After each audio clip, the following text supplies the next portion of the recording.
Bonsoir à tous, c'est Delphine, j'espère que vous allez bien. Merci beaucoup de m'accueillir chez vous. On se retrouve ce soir pour un tag que je réponds en fait à Romilou qui a été lancé ce matin sur les oracles que j'ai et que je n'utilise pas en ce moment. Alors je trouvais que c'était une super idée. Merci à toi Romilou parce que du coup quand j'ai visionné la vidéo, c'était en fin de journée. Du coup, moi, ça m'a fait un flash direct, voilà, sur les oracles que j'allais utiliser. Et ça m'a presque fait aussi un peu comme une Madeleine de Proust parce que je suis revenue à des tout premiers oracles. Et franchement, c'était top. Donc, merci à toi, Romilou.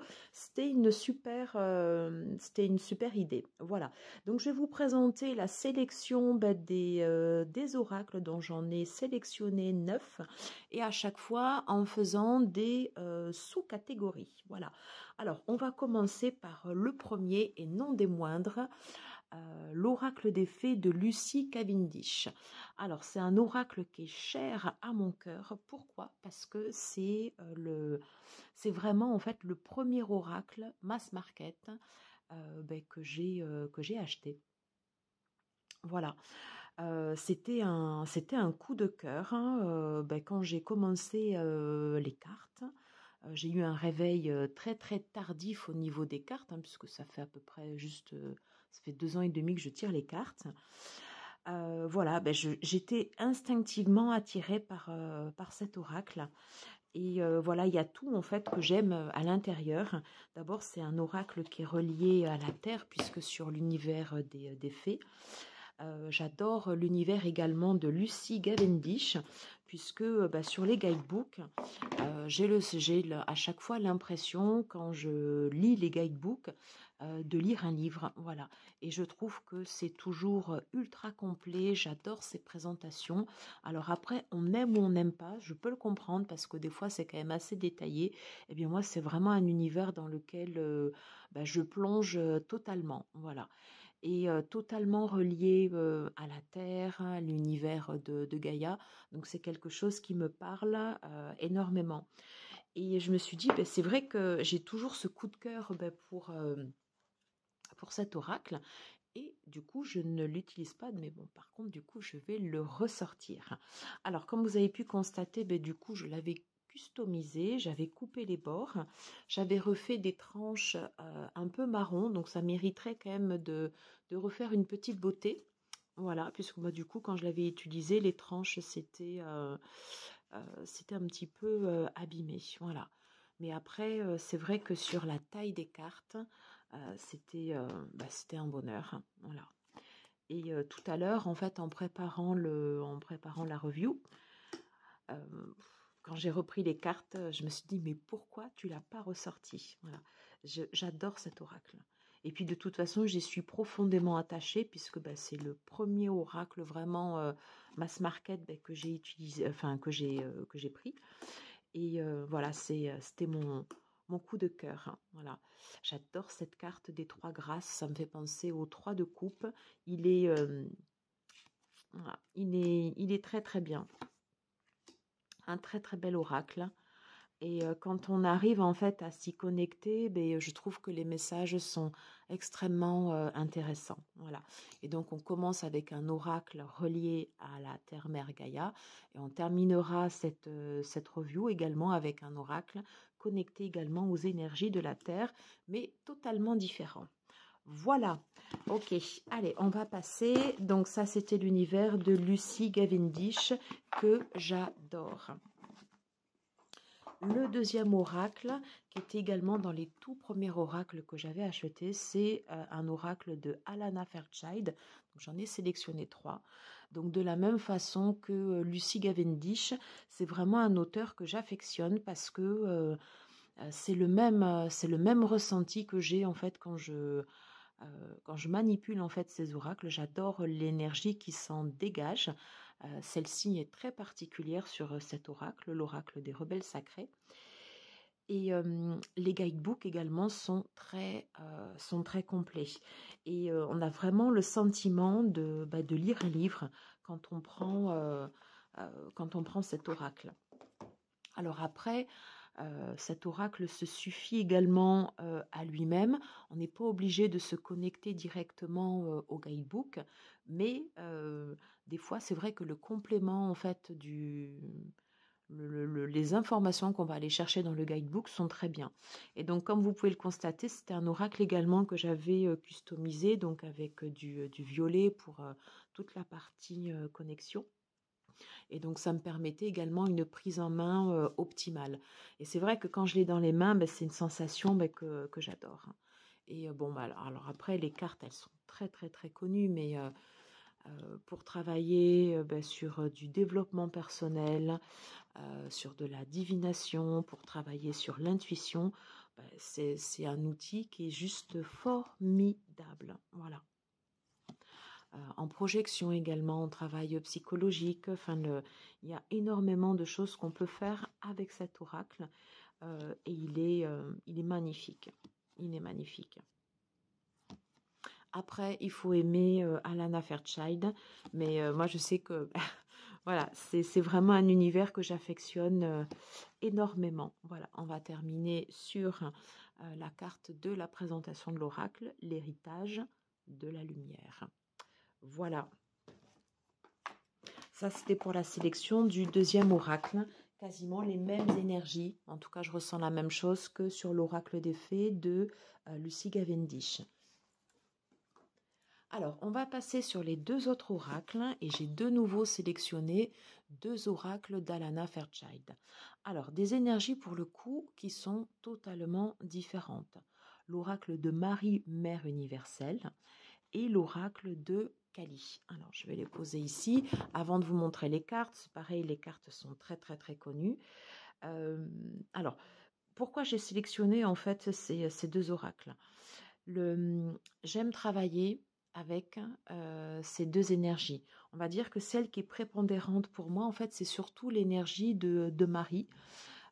Donc pourquoi j'ai mis cet oracle de côté? Parce que quasiment pendant plusieurs mois, ça a été un doudou deck et j'avais cet oracle toujours dans la chambre, voilà, à côté de moi, en pigeant une carte très souvent en fait à la journée. Et maintenant, ça a été remplacé par l'oracle virginal d'Antoinette Charbonnel. Et du coup, j'avais relégué quand même un peu celui-là de côté. Et j'affectionne particulièrement l'oracle de Marie, Mère universelle, puisque sur ce qu'elle propose à l'intérieur de ces cartes, sur les messages de guérison, Marie, c'est donc bien évidemment une figure religieuse extrêmement importante, voire vitale, mais c'est aussi un archétype de la mère universelle. Voilà. Et elle va justement explorer toutes les facettes de la guérison, voire même des fois des aspects sombres, mais toujours sous un angle qui va rester quand même bienveillant. Donc on est sur l'univers de la rose, donc je vous montre les cartes, toujours pareil, bon, très très connu. Les graphismes sont très très beaux.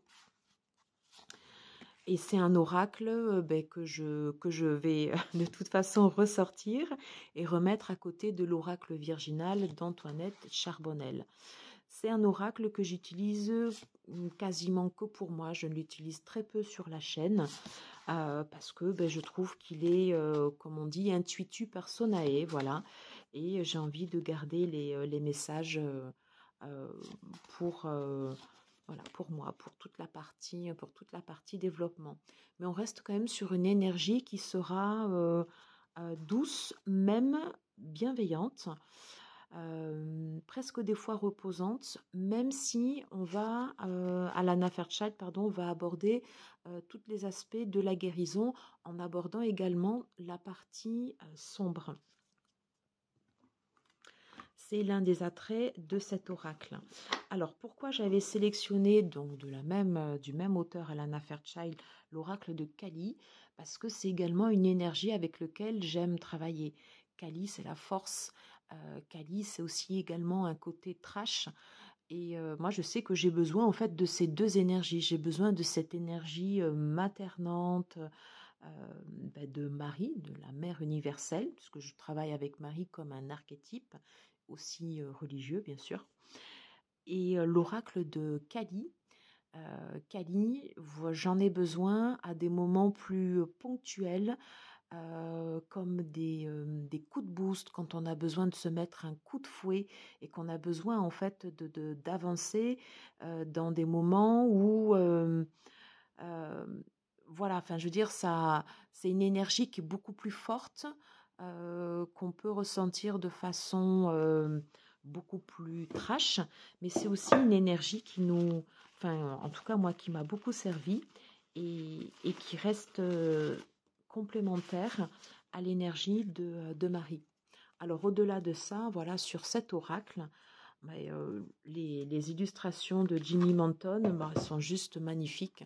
Voilà, c'est c'est une pépite cet oracle. C'est une pépite.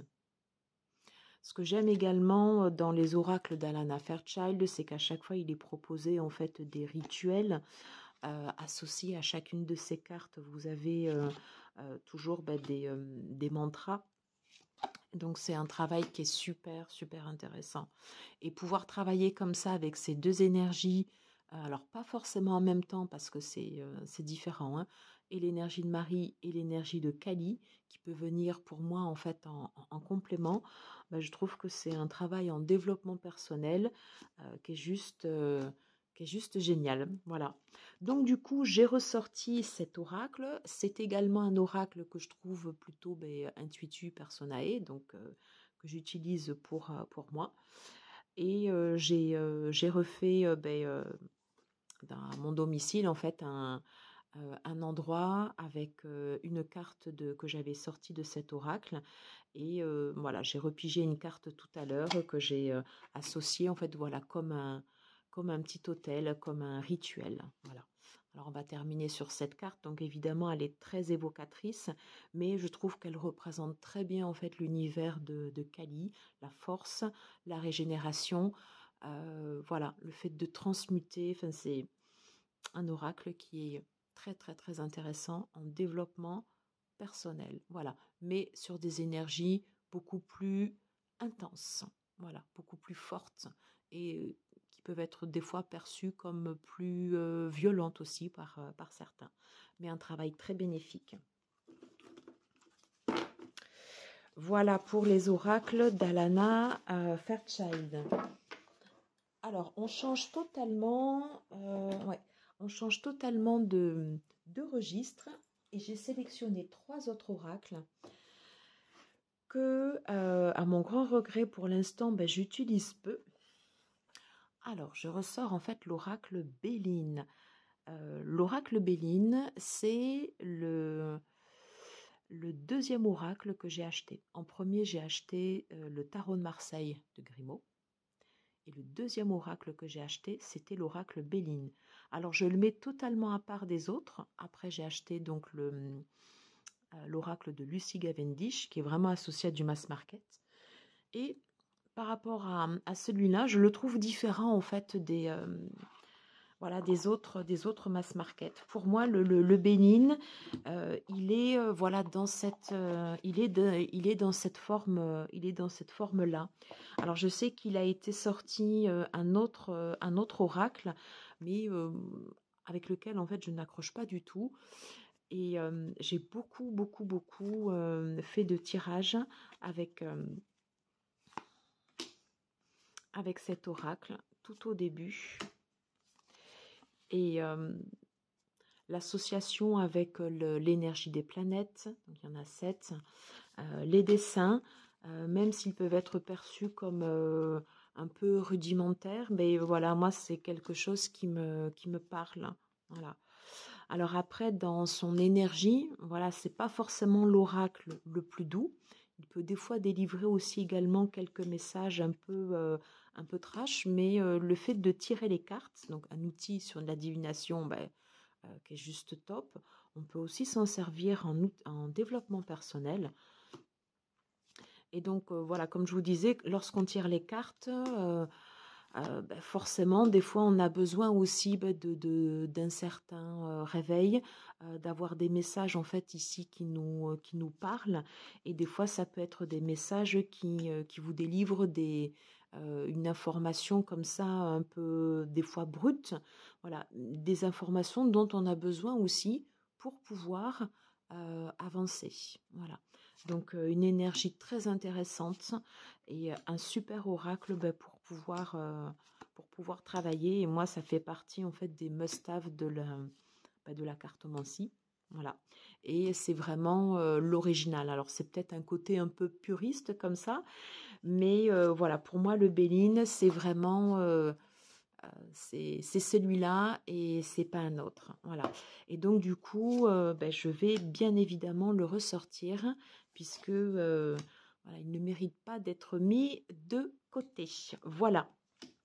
Mais c'est vrai que des fois, on se fait aussi un peu happer par les oracles qu'on reçoit, les nouveaux tarots, les préparations et puis du coup, en fait, on en oublie ceux qu'on a dans la tarothèque.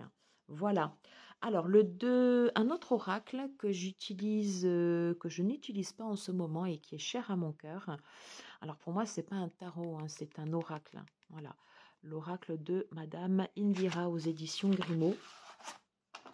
Donc toujours pareil, en fait, un outil de divination que je trouve quand même assez direct, voilà, que j'aime beaucoup. Il m'a été offert par une amie et c'est vrai que je l'utilise voilà, je l'utilise peu, voire pas du tout en ce moment. Et ça fera partie, je pense, des oracles qui, alors pas tout de suite, mais courant 2023, que je vais utiliser beaucoup plus et notamment sur la chaîne. Voilà. Un oracle très très très intéressant à utiliser. J'aime bien des fois quand on a des messages comme ça directs et voilà, j'aime travailler en fait avec ça. Et puis les graphismes en fait ils sont à la fois très simples et très forts en symbole. Et donc c'est un très très bel outil également. Voilà, on va dire le tarot oracle de Madame Indira. Un must-have également. Merci Stéphanie, si tu passes par là. Je te fais un coucou. Alors, dans une énergie, on va dire vraiment différente, j'ai sélectionné également l'oracle de l'intuition et de l'action. Voilà, de Férouz et Audi. Alors, c'est un très très bel oracle. Le guidebook est très bien fait. Voilà. Il est très très beau. On reprend les cartes en couleur. J'aime bien cet oracle. Donc, je ne l'utilise pas en ce moment.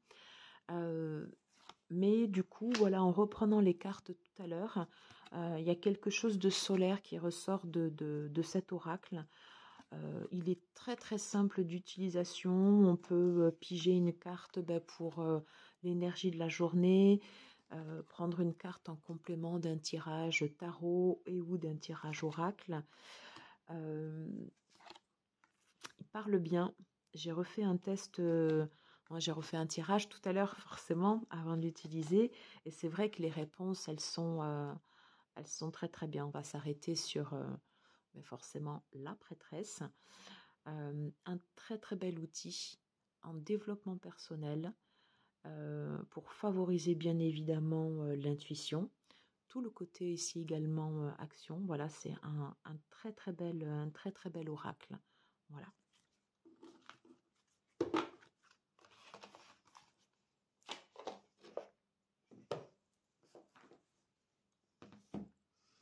On va passer aux deux derniers oracles que j'ai sélectionnés, totalement différents des premiers. Alors, on est sur une énergie qui va un peu, enfin pas un peu, une énergie beaucoup plus ancienne, quelque chose qui est utilisé depuis presque des millénaires, donc la vision du Yi King. Voilà, cet oracle, c'est un bijou. C'est un oracle qu'on peut utiliser lorsqu'on est en phase de transition, en phase de transformation, lorsqu'on a des décisions à prendre. On est bien voilà sur le livre des transformations. Et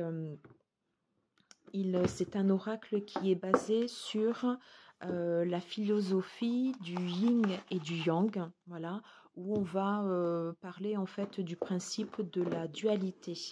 Alors, je vous montrerai en fait quelques exemples de cartes qui sont très très belles. Je voudrais juste vous montrer un peu le guidebook. Donc, c'est un oracle qui a été fait par Paul O'Brien et qui a remis un peu au goût du jour en fait le Yi-King, enfin le Yi-Ying. Alors j'espère que je le prononce bien, excusez-moi si je n'ai pas la bonne prononciation. Donc on parle du livre des transformations. Donc c'est un outil de divination qui est utilisé en fait depuis des millénaires, et il explique dans son introduction que la philosophie du Yi-Yin est basée en fait sur la dualité. Voilà. Et on va bien sûr reprendre le principe du Yin et du Yang qui sont la base en fait de toutes les cartes. Voilà. Donc l'idée de cet oracle, puisqu'à la base en fait le Yi-Yin où il y a uniquement en fait des trigrammes et des hexagrammes, et là dans cet oracle ça va être associé à des images. Voilà.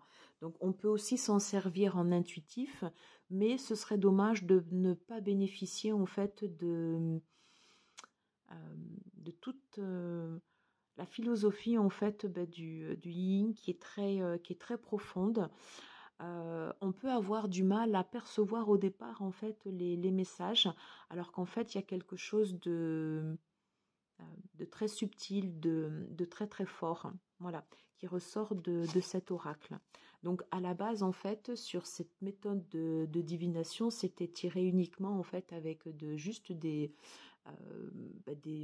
comme des petits bouts de pardon, j'arrive pas à parler, voilà, des petits bâtonnets, et en fonction en fait de la longueur, donc ça formait, donc il y a à chaque fois c'est formé par 6 trigrammes, et ça formait en fait un hexagramme, et chaque hexagramme en fait va reprendre soit une dominante plutôt yin ou une dominante plutôt yang, voilà, en clair.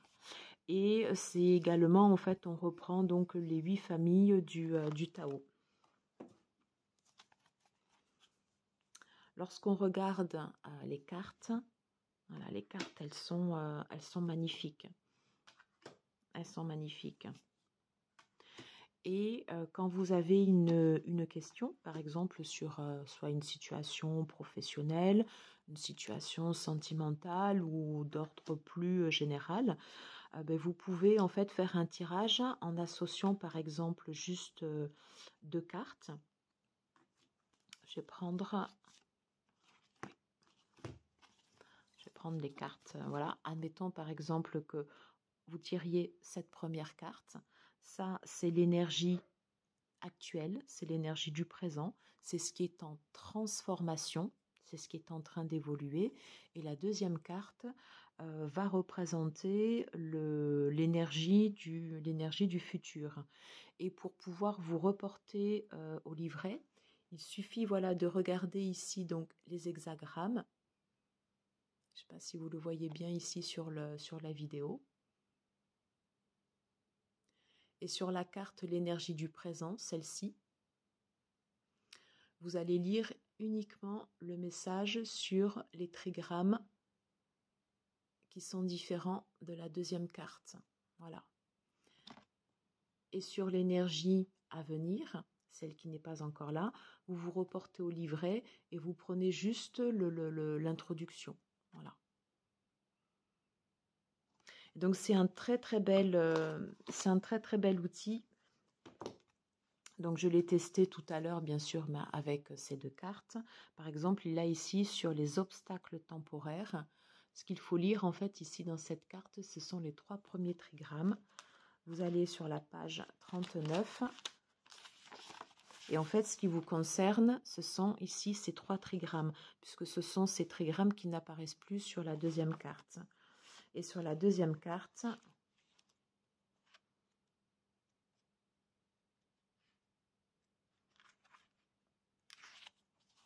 voilà, il suffit simplement de lire ici le texte en introduction. Voilà, j'espère que j'ai été suffisamment concise et que je ne vous ai pas perdu avec les explications. Je vous montre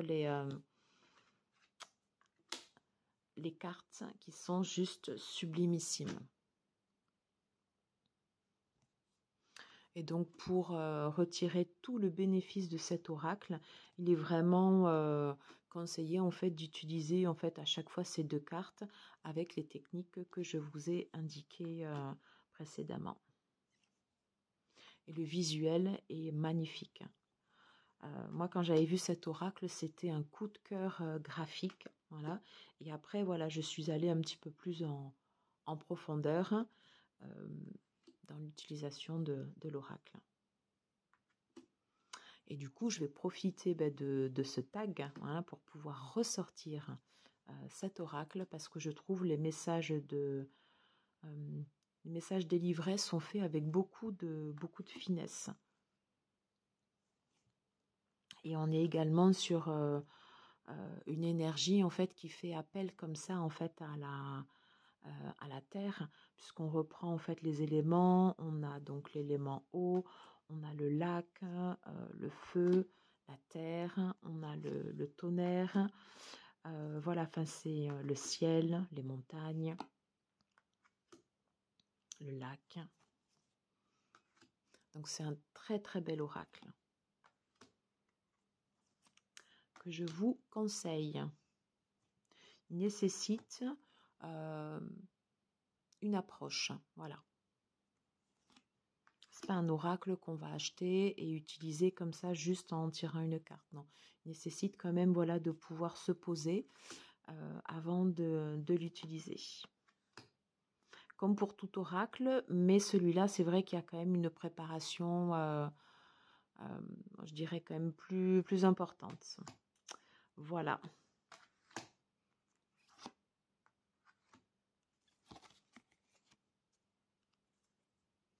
On va terminer sur cette carte, le feu en haut et la terre en bas.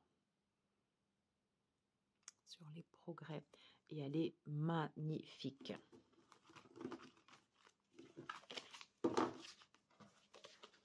Donc je vous remontre la vision du Yi-Ying, voilà, de Paul O'Brien. Alors on va terminer sur le dernier oracle, l'oracle des kami et yokai. Donc on est toujours dans une énergie ancestrale, puisque là en fait on va aller à la rencontre des divinités et des esprits du Japon. Donc un oracle qui est profondément en fait lié à la terre, voilà. On reprend en fait donc les divinités du panthéon japonais, en fait les kami avec les dieux et les déesses, et les yokai en fait qui représentent les esprits des différents mondes, voilà, qui peuplent et qui animent notre réalité, donc selon la culture bien sûr japonaise. Et c'est un oracle qui est magnifique. Alors vous avez le pochon ici, l'intérieur du livret, enfin, pardon, l'intérieur de la boîte, c'est comme ceci. Le livret est très bien fait. À chaque fois, vous avez une explication sur le mythe, pourquoi ce dieu, cette déesse, pourquoi cet esprit est vénéré, et après, en fait, le message associé à la carte. Je vous montre le dos, très très beau, et les cartes.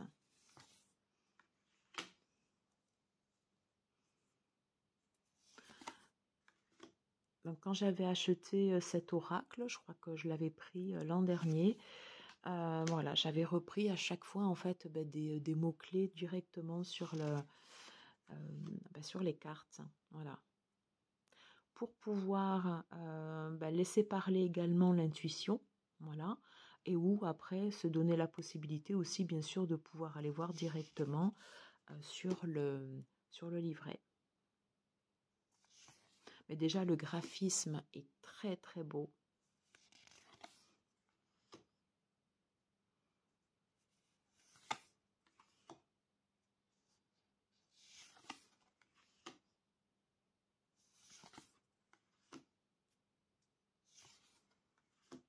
Alors je vous montre quelques cartes parce que c'est vrai qu'on ne le voit pas beaucoup sur YouTube. Et pourtant, voilà, c'est un oracle qui est très intéressant également en fait à travailler. Voilà.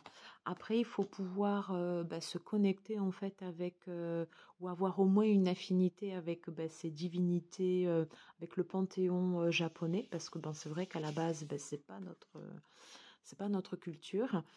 Moi, je sais que j'ai un ado qui a presque 16 ans. Quand j'ai montré certaines cartes, il m'a dit bah oui maman, ça c'est ça, ça c'est ça, et de suite ça lui a parlé. Et c'est vrai qu'après quand je me suis plongée dedans, je l'ai trouvé super intéressant. Et du coup, grâce à ce tag, je vais pouvoir le ressortir, refaire des tirages avec. Et voilà, ça va être un régal. Voilà.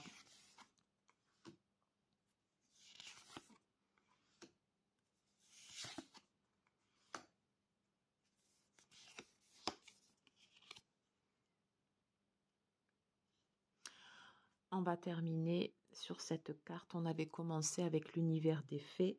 On termine avec l'univers des esprits japonais. Et sur une carte en fait qui parle en fait de sagesse, de mémoire des ancêtres. Et voilà, on termine par cette illustration avec cet arbre ancestral. Voilà. J'en ai terminé pour ce tag. Voilà, j'espère que la sélection vous aura plu. Dites-moi voilà, en commentaire si vous avez ces oracles, comment vous les utilisez. Peut-être il y en a d'autres qui sont dans votre tarothèque et que pour l'instant vous n'utilisez pas. Voilà, écoutez, merci pour vos commentaires, pour vos partages. Je vous dis à très bientôt et je vous souhaite une belle soirée à tous. Ciao, ciao.